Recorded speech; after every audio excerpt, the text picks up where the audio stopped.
By the way, I didn't even mention the answer. I got too caught up in code word kooky.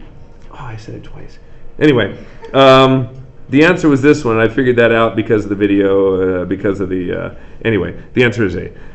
So here we're plugging in 16 in for k.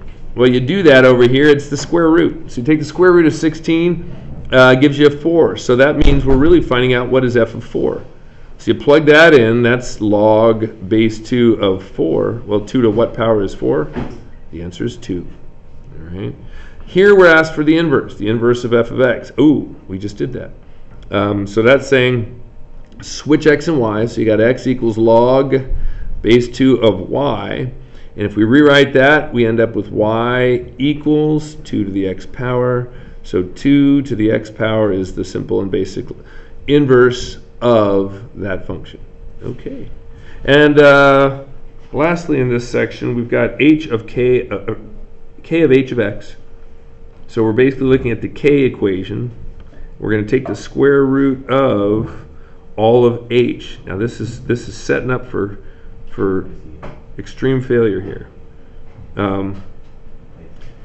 It looks like we could take the square root of both of those guys, but we can't. So don't try. Okay? You can't. This factors to be things that are different. So basically, this is how you have to write your final answer: x to the 4th minus x squared. And while we're at it, we're down here. We only have a minute on that video. Let's just do 40 through 42. What the heck, right? So if f of x is equal to -5, then we actually have to plug in -5 for that and solve for x.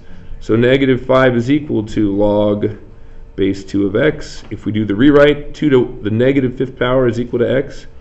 So we're taking 2, raising it to a negative power. That means it's going to turn into a fraction and solve. So that will be 1 over 32.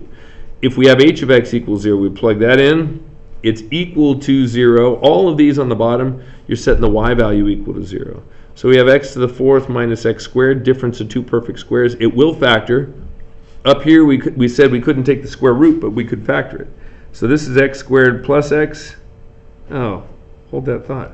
I have a better idea. Let's take out an x squared first. X squared times x squared minus 1. Now we can factor. That's x plus 1 and x minus 1. The x squared is still out in front, and it's equal to 0. We factored polynomials earlier in the year, so we could probably graph this, but when we're simply looking for intercepts, one intercept based on this is going to be at 0, another one's at -1, and the last one's at +1.